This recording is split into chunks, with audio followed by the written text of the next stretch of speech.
Inside Rangers Football is brought to you by Physicians Premier. Our conveniently located freestanding ERs are fully equipped and expertly staffed so you get the best care closest to home. At Physicians Premier, you'll find faster service, friendly doctors, and a comfortable level like no other. And Texas Regional Bank. Buying or building a home? We have construction and mortgage loans to help. For all your personal or business banking needs, Texas Regional Bank. The people you know. And Texas 46, a home-style hill country restaurant, has been in the Spring Branch community for over 30 years, where the focus is on a Lone Star favorite, slow-cooked barbecue. We can cater or host your next large event, too. Welcome to Texas 46.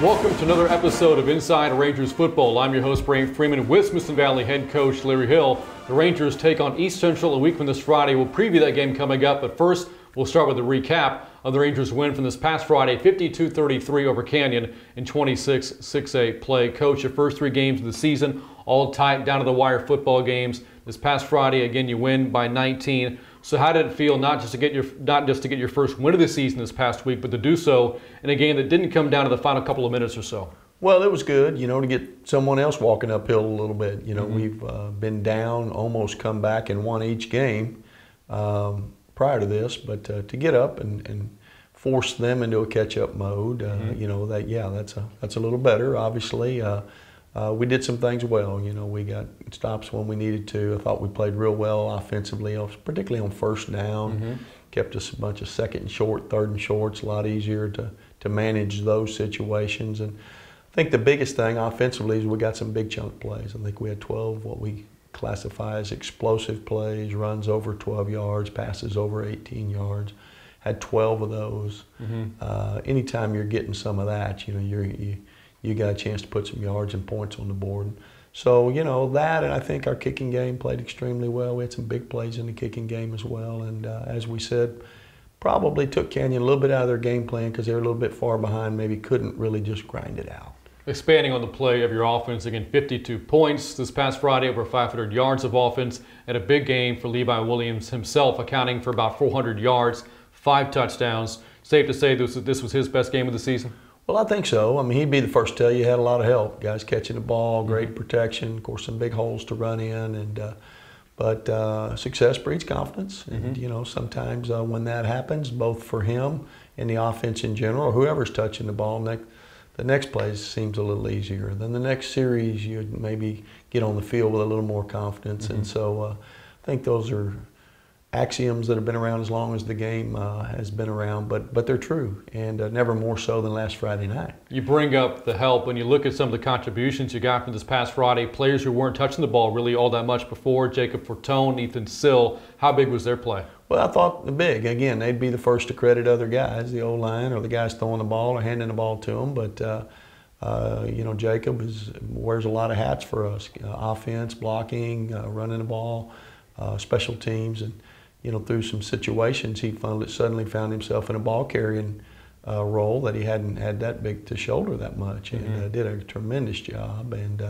Ethan moving over from defense and two-waying a little bit, gave us a shot in the arm a little bit at receivers. So good. We need all the help that we can get where we want to go, and those two guys really pitched in. Canyon's offense was able to move the football at times, 33 points scored, and the Cougars got several big plays, but defensively came up with some big stops in the game as well. What did you take away from the play of your defense overall this past week? Well, I thought our run defense was much improved. They hit the one long run. Really, their offense was 2 or 3 explosive plays, a couple of long passes and the one long run that led to their 3 touchdowns when the game was really in doubt. A little later on, they scored a few more, but so we didn't like giving up the explosives. But all in all, I think the biggest takeaway is they had been very successful running the football with their power running game right at people, and by and large, I thought we took that element away from them and forced them into some other things. And so, please, just like any other part of our game, we got to get better. But it was good performance Friday. You said when the game was in doubt, at one point Canyon closed the gap to 2, 21-19 late in the first half. You got a touchdown right before halftime. Great touchdown pass too, Levi Williams to Jeremiah Gilliam. How big was that going into the locker rooms? Well, I think, we were going to lead regardless going in, but there's a big difference between a 9-point and a 2-point lead. It's a 2-possession game. You also know you're getting the ball coming out of the half, which we did, and went down and scored. So, that was a big swing right there for confidence and to tilt the game in our favor. We come out and hit them a couple of times real quick in the third quarter, and next thing you know, it's a 3-4 score game. And at that point, there's a lot of football to be played, but it certainly changes the complexion of the game and what they're able to do and not do offensively. Again, a big Ranger win for this past Friday, scoring 52 points to win over Canyon. And with that, there were a lot of big plays as well in the victory over the Cougars. So let's take a look at the plays of the week. Let's go see them. Our first big play is a special teams play created in the first half. We're going to focus here on Trey Witcher, number 30, a junior defensive tackle. And of course, that's his day job. Obviously, in the kicking game, he plays a big role as well. And you can see, as the play unfolds here, he's able to split 2 blockers and make a beeline straight for the punter.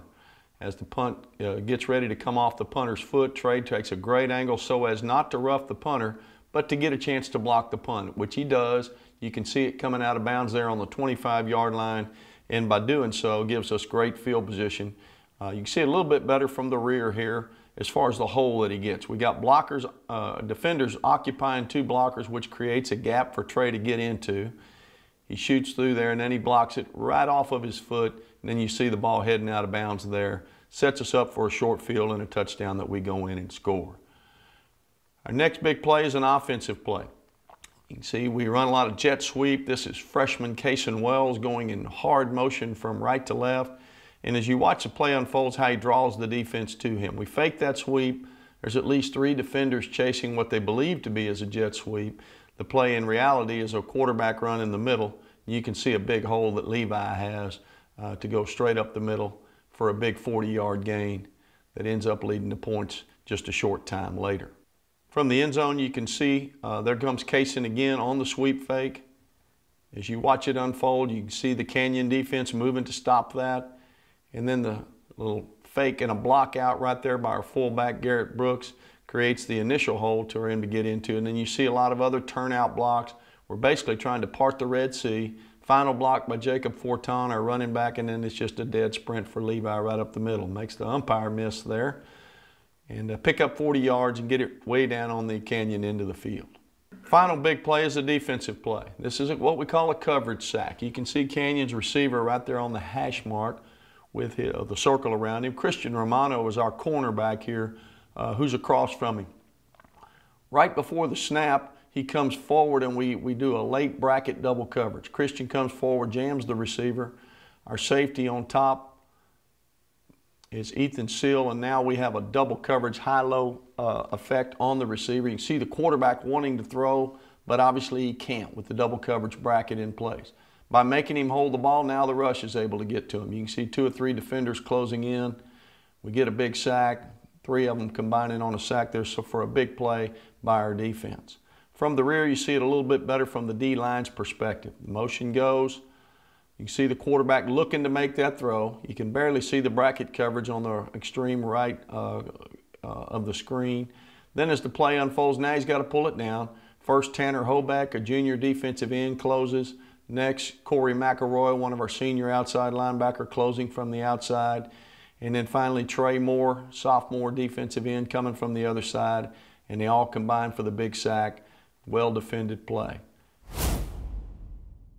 And those are our plays of the week. And Coach, the one that I want to highlight is the punt block by Trey Witcher. You look at the punt block, Jeremiah Gilliam had his best punt of the season, his longest one of the year, traveling 62 yards. I thought Cason Wells looked pretty good in the kickoff return game as well. Was this your best special teams game of the season? I think it was, both in huge plays that anybody would recognize as big, some of the ones you just mentioned, but more than anything, just creating field position. When your offense runs out there and has a 50-yard field because of good kickoff returns or recovering of squibs or bloops or whatever, or they have a 25-yard field because you blocked a punt, And you contrast that, their offense maybe having to go 75 plus yards because of your kickoff, the ability of your kicker and your kickoff coverage, or 60, I think 70-yard net punt and they have to go 92 yards. That makes a big difference. And, Yeah.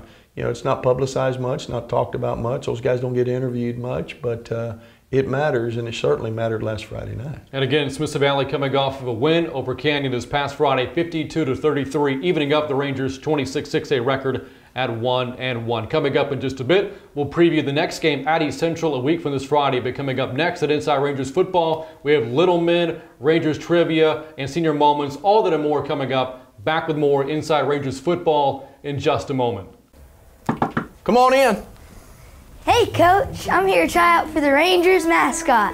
I mean, what's better than the guy who Smithson Valley was named after? Don't you mean Benjamin Smithson? You're Benjamin Franklin. Smithson? Oh, that makes sense. He was instrumental in founding this area in 1856. He was one of the first Rangers. The first Ranger. What position did he play for you, Coach? He was a Texas Ranger, a Western lawman. I get it now. I like where this is headed. Be right back. Hey, Coach, how about another perfectly executed shameless plug while I'm gone? If you need video production work, there's no finer organization than WIC Productions. It's who we trust for Rangers Network and game night scoreboard production at Ranger Stadium. Well... Oh, you nailed it. Rangers we will be! WIC Productions. Watching a video is just better than reading stuff. Since I've had GVTC installed in my office, I've been able to get a lot more done. With fiber speeds up to a gig a second, I can turn in all my schoolwork on time, keep up on social media, and watch game film with no interruptions. Whoa, we haven't even played that game yet. Yeah, it's that fast. Enjoy uninterrupted entertainment with your favorite apps through our professionally installed GVTC Wi-Fi home network. Log on to gvtc.com to sign up today. Chicken Express is the place for legendary chicken tenders, the freshest sides, and the best sweet tea in Texas, Chicken Sweet Tea. Let's give a big thank you to the Brown family for supporting all the high schools in the area for over a decade. Dine in, drive up, or drive through. We'll see you at Chicken Express. We've got spirit. Yeah, we do. Fill up your tank and support the Rangers, too. When you get gas, look for the Rangers Spirit Pump because Pit Stop and Fishers are donating a percentage of sales from that pump to the Smithson Valley Athletic Booster to support our student athletes. Get gas here and fill up the Booster Club's bank. Here's where you can find your spirit pumps. When you see it, pull up and fill up, Rangers. Welcome back to Inside Rangers Football. Again, coming up, we'll preview the Rangers' next game a week from this Friday at East Central. But right now, time for another edition of Senior Moments with host Emily Wick. Emily? Thanks, Coach. Thanks, Brant. All right, boys. Ethan and Nick and Mark, will you get your phones out? Text your mom. Something sweet.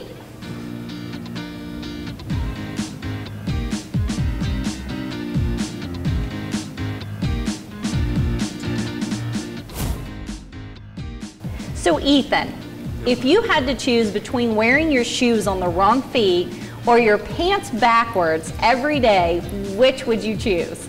Probably my pants backwards. Pants backwards? That used to be like the style back then, kind of. You could bring that back? I don't really think putting my shoes on the wrong feet would work out too well. You'd have to readjust your pockets. So would you put your keys in your back pocket then?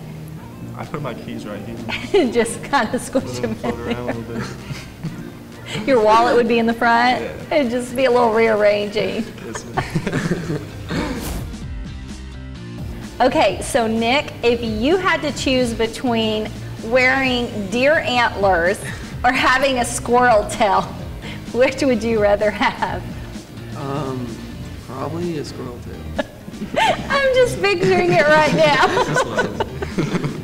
Why a squirrel tail? Well, I mean, you can at least hide a squirrel tail. You can't, like, hide antlers. I don't know. They're pretty bushy and big. Yeah, but you can, like, tuck in the You could tuck it. One of your legs would just look bigger. You kind of shoved it into your pant leg. Your antlers might get a little heavy. And hard walking down the hall. I don't know how you'd wear a football helmet. In your football pants, you might have to cut a little hole for your tail, though. It would probably be illegal if someone pulled it. Do you think that would be a penalty? Could be. It could be. New rule. I can't quit bitching anymore. This goes down. That's funny. So, Mark, tell me, do you prefer boots or flip-flops? I like flip-flops. Flip-flops? Why flip-flops? Because, like, I'm not really a country guy. Yeah? Yeah. So flip-flops is the way it goes. Yeah. Yeah, I kind of go with that, too. Although I do like my boots. Yeah. Yeah, I don't really like boots. Yeah. They're kind of hot. So, Mark, why can you not tell a joke while you're standing on ice? Because you're, like, worried about falling. Because the ice might crack up. If you crack up, you fall through. That'd be a thing. I have a joke for y'all. What did the big flower say to the little flower? What did he say? What's up, bud? Get it, bud? What's the bud of a flower then? What? What's the bud of a flower? I don't know. I don't know either. That's the little baby bud before it opens. It's a bud before it opens. Okay. So, like, bud, like, what's up, bud? Yeah. All right, boys, Ranger trivia time. The first person who gets this correct gets a prize. You ready? Who is the superintendent of Comau? Oh, you got it. Good job, Ethan. You get an autographed football from none other than the Coach Larry Hill. That's an honor. I'll put this in my trophy case. So, can any of y'all give me a team that's kind of named after like a pirate or a buccaneer? Tampa Bay Buccaneers. Pittsburgh Pirates. I don't know any other Nick? ones. Just those two. What about like a hockey team? The Blackhawk? No, that's like an Indian. What about the Buffalo Sabres? Who is that? I don't know. What sport is that? I don't know. What is it? Oh, it's hockey. It's hockey.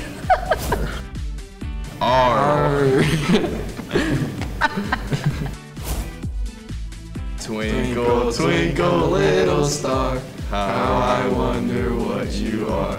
Up above the world so high, like a diamond in the sky. Twinkle, twinkle, little star, how I wonder what you are. Nick and I'm Dave. a rapper on the side. You are. Coach Brant, back to you. Go Rangers! Thanks, Emily. Another great edition of Senior Moments here at Inside Rangers Football. But right now on the show, it's time for Little Men with Coach Bowman covering the Cover 4 defense. Defending the pass in defensive football can take on lots of meanings. You use coverage calls to determine how you want your defenders to cover the field. For instance, using numbers. Cover 2 is a term that usually refers to 2 people deep and everyone else covering the underneath short routes. Cover 3 would be then, logically, 3 defenders covering a third of the field each deep and everyone else covering underneath. At Smithson Valley, our most common coverage is cover 4. Potentially 4 defenders, defensive backs, covering the deep ball and then taking care of the underneath routes another way. To talk about and describe cover 4 a little bit is our cornerback coach, Lane Bowman. He's been here a number of years, and we have a coach that works with our safeties and a coach that works with our cornerbacks. Coach Bowman coaches our cornerbacks. So, Coach, using the little men board, try to take our audience through a little bit of what our defensive backs do in a typical cover 4 arrangement. We start off, we're about 8 yards deep off of our receiver, and we're in cover 4, so we're going to have inside leverage on number 1. Our eyes will start off on the quarterback to recognize if it's quick game.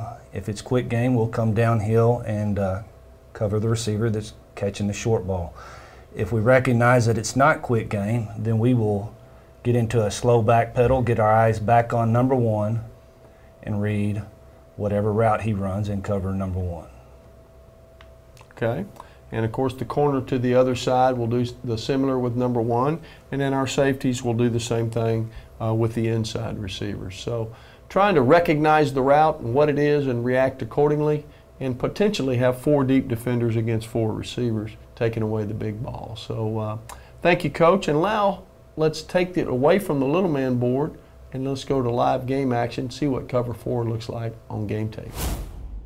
Here we have cover 4. We got 4 deep here. We got Mason Pierce going to cover a deep ball versus Westlake in a playoff game. Got the eyes on the quarterback. Motion to him. Recognizes it's not quick game.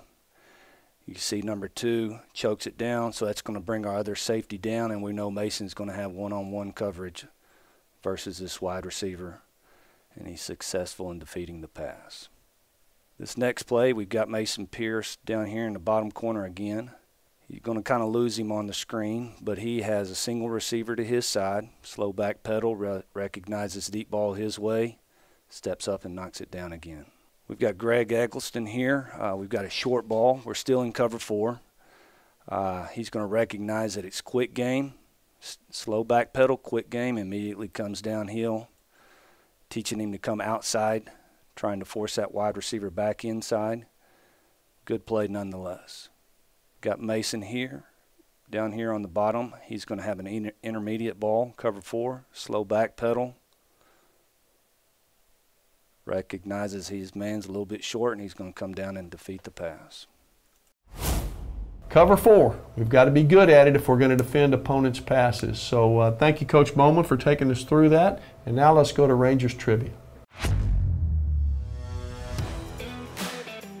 This week in Rangers Trivia, Smithson Valley quarterback Levi Williams ran for 201 yards and 3 touchdowns in Friday's win over Canyon. Who was the last Ranger player to run for more than 200 yards in a single game? Is the answer A, Josh Adkins, B, Lawrence Madison, or C, Garrett Smith? The answer is B, Lawrence Madison. Madison, the team's all-time leading rusher with over 4,300 yards and 66 touchdowns, ran for 213 yards and 3 scores in a 2011 playoff win for Smithson Valley over San Antonio McCullum. And yes, again, Lawrence Madison, the last Ranger to rush for over 200 yards a game before Levi Williams did it this past Friday in the win over Canyon. Coach, Lawrence Madison, a very special football player in your program once upon a time. What made him such an effective runner? Well, just had a rare combination of size, speed, make you miss, and of course he's very powerful, can make you finish a run. So had a great game that night, had a great career, and hopefully we won't go 7 years before we have the next one. All right, well again, Smithson Valley going to play a week from this Friday against East Central. Preview that game coming up next. Back with more Inside Rangers football in just a moment. Let's go, hurry up, get the play in. Okay, here we go. Left retainer, headgear, no popcorn, straight teeth. That's a good call. Headgear? Straight teeth? Yeah. Good call. What's going on here? I thought I left you in charge. It was a good call. It was a great call. A really good call. Okay, run the play.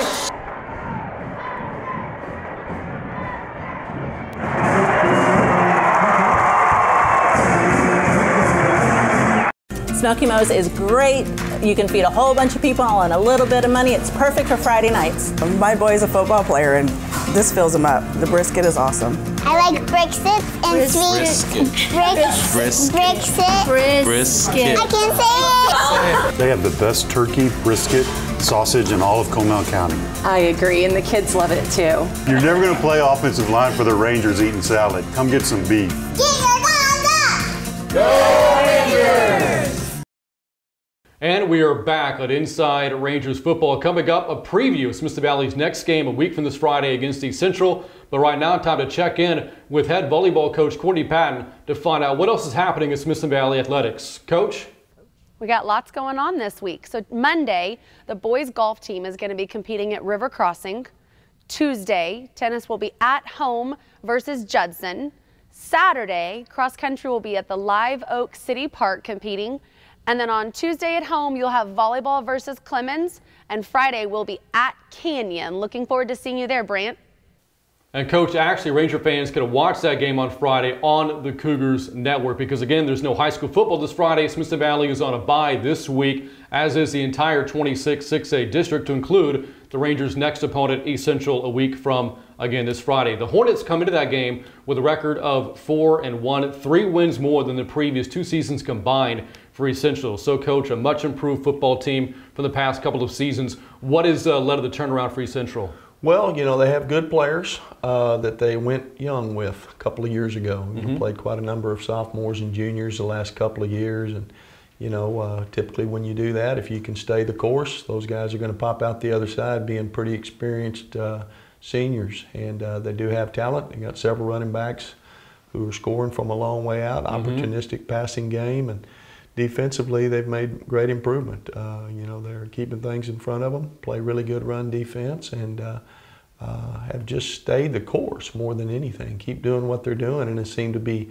a very effective second half ball club that begins to pull away from people. So they're playing with a lot of confidence right now, as they should be. Now, the defense really stands out. So far, East Central has only given up more than 30 points once in 5 games this season, most recently holding New Braunfels, a good offensive team, to just 12 in a Thursday night win last week. What does East Central like to do on defense? Well, they're primarily a 3-down team or a 3-4 team, but we'll play some 4-man front as well. And their safeties are very active in run support, puts their corners on islands a lot, and they've been able to stay on islands and cover. So, you know, they try to take away what you do best and not give up big explosive plays. Been very successful in doing that. You touched upon the offense. East Central wants to pound the rock. The Hornets want to run the football. And as you said, they're going to distribute the ball fairly evenly, although Michael Stevens has been the leading rusher so far this season, over 400 yards through 5 games. Have you played a team whose offense is comparable to what East Central is going to want to do?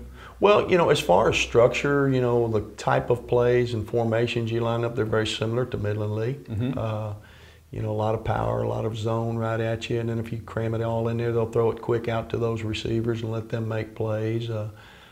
So similar in style to that, you know, build it around the running back, although the quarterback is a run threat as well. So I don't think they want to be mysterious as far as what they do. We want to be really good at what we do, and can you stop it? I think that's more their approach, and they've been very successful with it. Now, this is another 2-year window in which you're in a district with East Central, which means for you another trip down to the East Central High School campus, a trip down memory lane for you. How much do you enjoy getting to revisit the alma mater? Well, if we win, I enjoy it a lot. If we don't, it'll be just like any other campus. But obviously, a lot of you know, warm and dear friends still live out that way. Kids are either going to school or have gone to school there. There'll be a handful of people that I know at the ball game, and you know, I'll know both alma maters. You know, but that's a school I used to go to. This is the one I work at now. This is the one I'm vested in. So. There's no question where my sentiment will be on Friday night. And Coach, what do you see being the biggest keys to the game against East Central? You know, much like last week, I think we've got to continue to create some explosive plays, you know, and limit theirs. They've made a living on it. A week ago, we made a living on it. And who's going to stop each other's big chunk plays? And then the usual things, you know, the turnovers and no gifts. And if we can't move it, let's punt them back, play good defense, and see if we can stop them and create another play through kicking games. So those are cliches. There's a reason they're cliches. It's because they were true then and they're still true now. All right, Coach, best of luck against East Central. You got it. Against Smithson Valley would take on the East Central Hornets on the road a week from this Friday, October the 12th. A game we'll have for you on the Rangers Network. For Smithson Valley head coach Larry Hill, I'm Brian Freeman. This has been Inside Rangers Football. Thanks for watching, and we'll see you next time.